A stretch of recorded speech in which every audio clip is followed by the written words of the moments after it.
Hi, my name is Riya Deepsi, and you have seen me as Gandhari in Mahabharat. And here I am with Nivedita Hi, in namaskar. Abhyas School of Yoga. Namaskar, Deepsi. Namaskar, how are you? I'm all good, blessings. How about you? I am feeling so relaxed after my session. So, we are here to talk about Ayurveda and yoga. And Nivedita has some amazing point of view, so I wanted it to share with you all as well. So, Nivedita, first of all, I wanted to ask you, and I wanted you to share about a little bit about Ayurveda and yoga, and what are you guys doing here? So, this place is called as Abhyas Ayurveda Health and Research Institute. So, basically, with the help of ancient practices, which is Ayurveda and Yoga, we try to bring awareness to the people through practices. Like there are some lifestyle aspects, there are some therapies, there are some treatments, yoga aspects that how yoga can help, how Ayurveda can help. People are coming up with many small diseases and the larger diseases. People are coming with many complaints, and people are coming with many issues in their body and mind. And ultimately they are ending up in the way that they are not finding the solutions, but Ayurveda actually starts there exactly. It gives you a lot of things which actually can be resolved from the roots. So Ayurveda begins and resolve your problems of your any physical ailments, any physical problems. It resolves from the roots causes. So doctor consultation happens here, nadi prakshalan happens, that vaidya checks your nadi, and with that he diagnoses what are the imbalances in your body. There are vat, pitta, kapha, three type of doshas are there in your body. Through that three prakritis our body is composed of.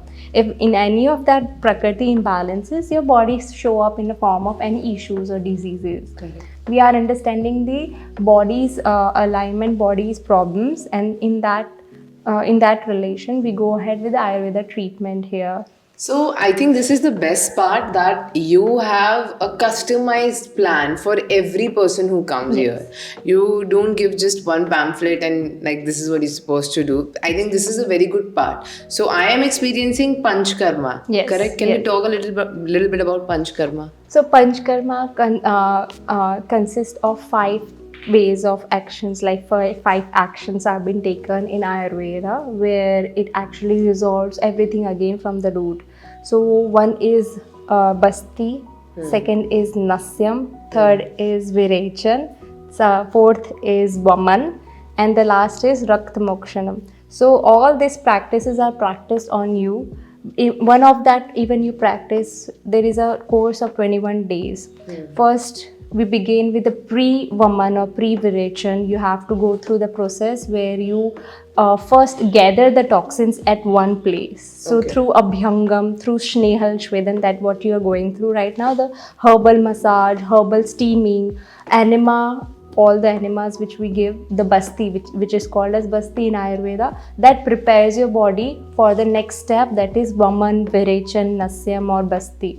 And in that process, you exactly release all the toxins in one go. Like Virechan helps you release out everything from your intestine, your colon, your gut, everything is like cleaned. And then post, you go with the Rasayan, that you have some specific Ayurvedic herbal medicines and specific again treatments are there to completely give a complete body detox and complete body relax and complete body, where you find all the diseases are gone, like even diabetes and thyroid. These are the people come up with the problems, back pain, joint issues, all these problems. They can see the relief in that. So, how much time a person will take if they are suffering from these major ailments, like diabetes and hypertension? It is not a year disease, it Right. is like a culmination of like 6 years, 10 years. Yes. So, if somebody comes here for, let's say, 21 days or Yes. 10 days, how this benefits them and in what way? Like, how many times they have to come here? If you can, like, explain a little bit.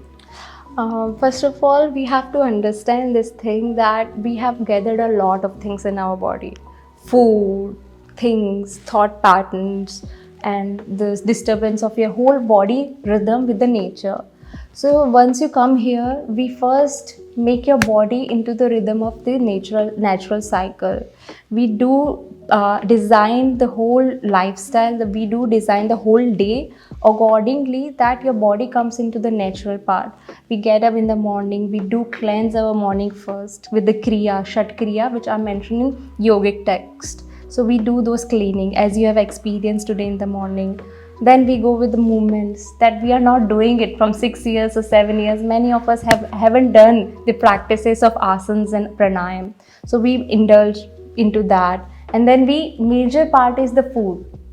Food actually brings the change in you. That food which you consume here is completely sattvic. There is nothing like you aggravate anything in your body. More you're releasing, actually, lot of things you're releasing. Even your mind becomes much calmer once you start having this food for 21 days. So people come here, live that lifestyle which is designed for them throughout the whole day, and continuously they see the changes in them. We have a lot of good examples. People have shown results when they are here for 21 days or 1 month at least. And I can say people actually like that much that they have liked to stay here for 3 months here. So changes are actually happening. They can see. And then you take the same practice at your home. You have to honestly practice these things every day, every morning, every evening. Food, sleep at the time and everything. And it will show you the result. And people have liked it. It's so hard for me, I mean, I probably, like, other people can practice this, but in the line of work that I am in, my life is a haywire, like sometimes we're shooting all night and we have to be awake. Right. And sometimes it's like early morning, as early as 4 o'clock in the morning. And it's just, I don't know, what is that something that you can suggest me or, my friends or people from my industry, that the line of work that we are in, we don't have a discipline or a time frame. Absolutely. So how what can we do to have a balance in our life? First of all, it is important to acknowledge that why we are working towards those things, and is that can be changed or not. If it is not, that is okay. I understand that there are some work systems which ask you to work overnight and some of the way. Next is importantly time. The time of work which you have spent, like 18 hours you're working throughout the day. Correct. Other, like out of 24 you're 18 you're working. You still have 6 hours with you. You either sleep, you either have food and many things. So manage that time, like get at least 8 hours for yourself. Try to get at least 8 hours for yourself throughout the 24 hours. 8 hours should be yours. And 8 hours sleep is important. That is different. Sleep ko to hum chhod dete hain. Keep the sleep aside. But at least personal time you should have at least for 8 hours. In that you can change your food pattern. You can apply what do you have to eat. At that moment you can see that what you exactly want to eat. Change the pattern of you're having tea and coffee throughout the whole set time, throughout the whole. I'll come back to tea and coffee, but I have this question about sleep. Yes. So I have heard that yoga, where's that question? I have written everything for you. So how does Ayurveda view sleep, and can yoga change the need for it? Like, for example, is there anything that I can do that helps me with my sleep? So basically it is said that, and the person who practice a lot of practices like asanas, pranayam, specifically meditation, those who sit more and more into the sadhana, those who practice sadhana, their sleep requirement reduced down automatically. So this can help me. This actually is like doing the sadhana, doing the practices will help you to give you more energy than the sleep which gives you the energy. Sleep is important. Why? Because your body need reboot.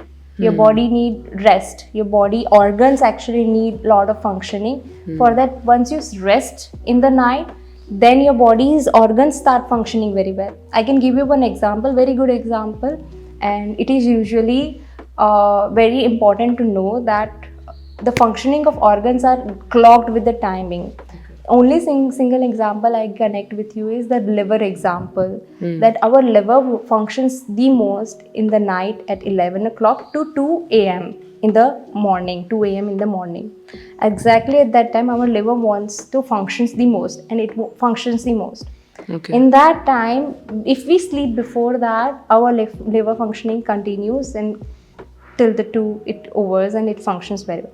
But now we are out of the time. Now we are working overnight. We are spending a lot of time having focused outside. We are having tea and coffee. We are just putting a lot and we are not giving rest to our liver.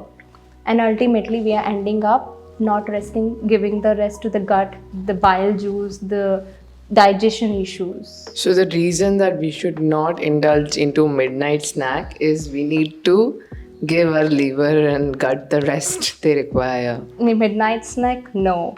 Good sleep before 10, yes.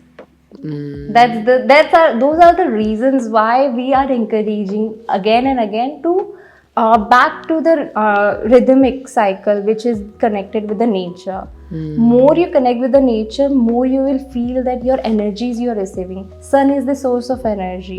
If you receive more and more source of energy in the daytime and work throughout the day, you have functioning well. Otherwise, a whole night is there, you're working in a way, but yeah, just not having energy. So sleep is important in a one reason that way, that you give rest and also to reboot. Third is yoga. If you practice asanas, if you practice major part of pranayam and doing the sadhana, given sadhana to you, if you practice those things, it will again bring a lot of good energy in your body, which will not tell you that, you are drowsy, you are lazy, or you need coffee at the time. Please tell me I don't have to leave coffee to have a beautiful life, because currently I'm not getting coffee here. Guys, you'll not get coffee here. And I am a coffee person. I'm not gonna deny that. I need 1 cup a day.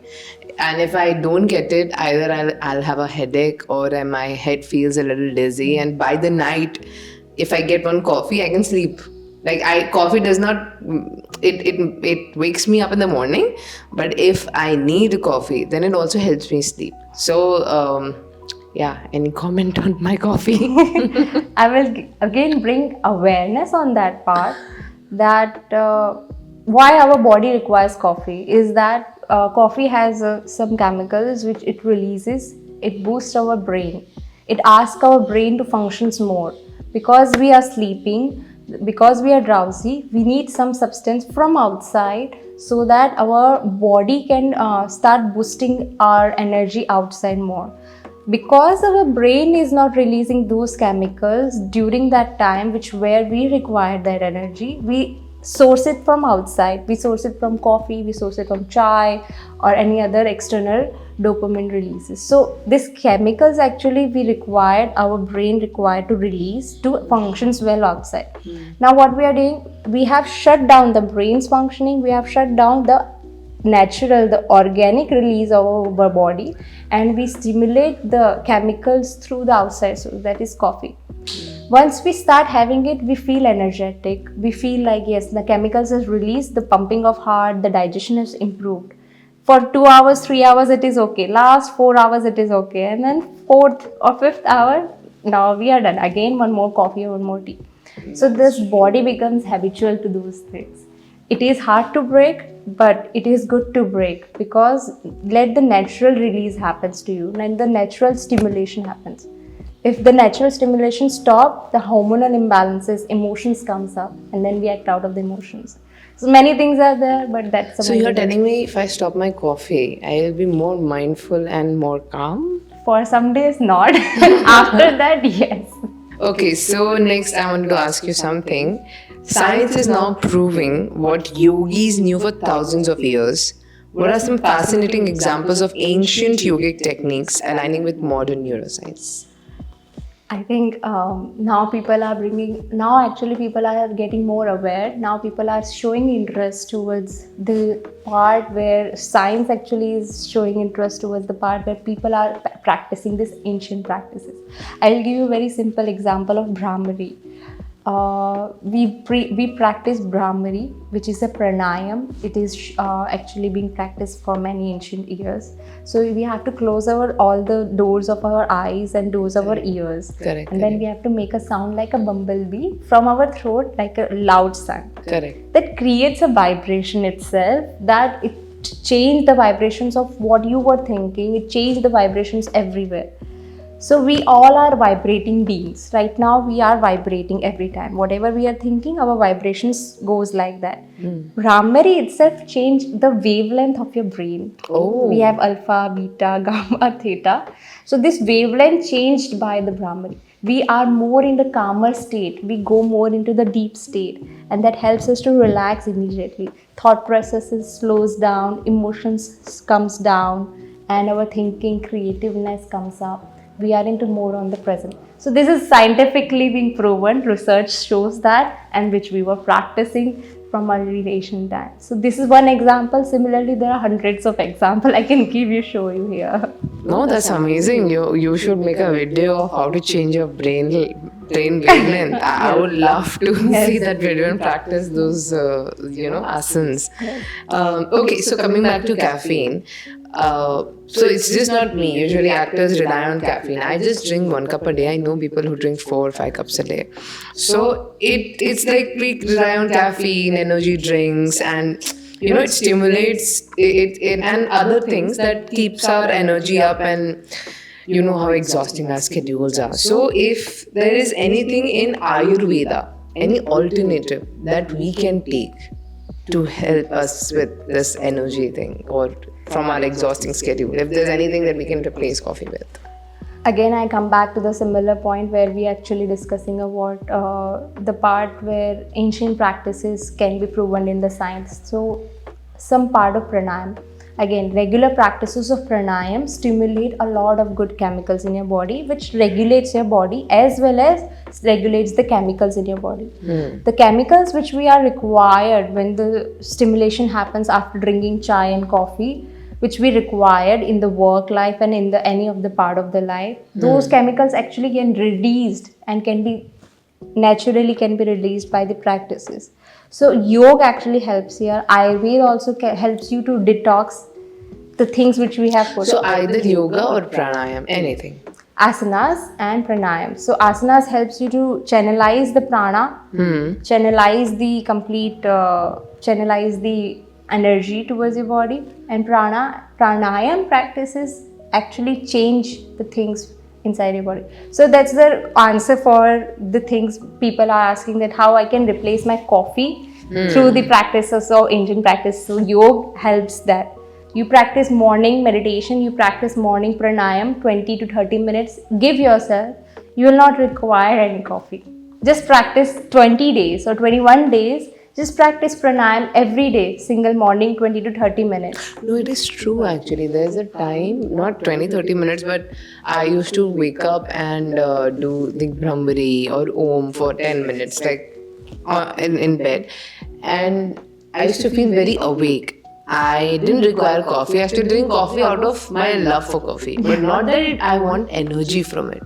So yeah, now that you're saying it, it totally makes sense. It might sound like weird, like what, pranayam again and asanas again. No, not at all. I believe in it. She's dragging, but that's the actually true essence. I can see pranayam is making your hair look so beautiful and long. Keep a note of it. No, I totally agree with you. Okay, so I wanted to ask you more about the therapies that you're doing here. So the doctor has suggested me to do Panchakarma, but there are other therapies that in Ayurveda that you do here. So can we talk a little bit more about it?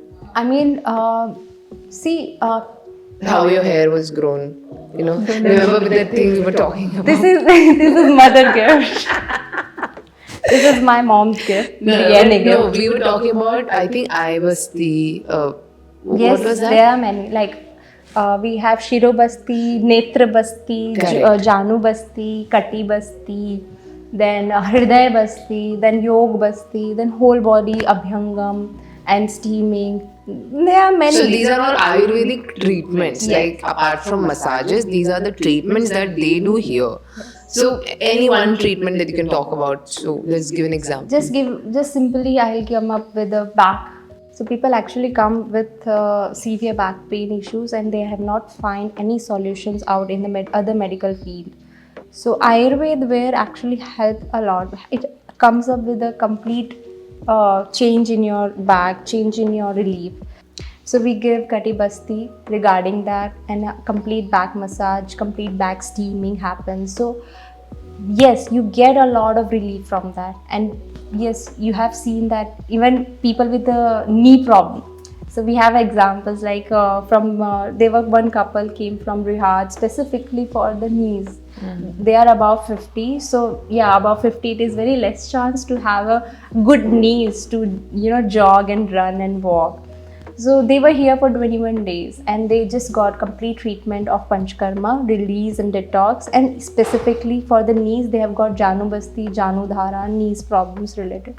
And they have seen the result after 21. They could able to just fly, means like start walking, running, jogging, and they could able to catch the train and even easily can carry the hands weight in their hands, and body weight also was regulated. They have reduced a lot of amount of 5 to 6 kgs of the weight on those journey.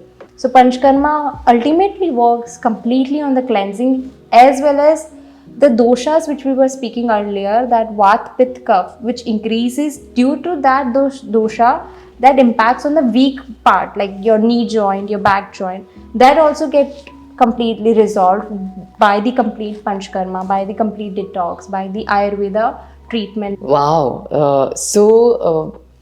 Like you're talking about knee problems, I see so many people of my age or maybe younger than me who are going through ACL surgery. Yes. And it's quite scary and shocking. So tell me something.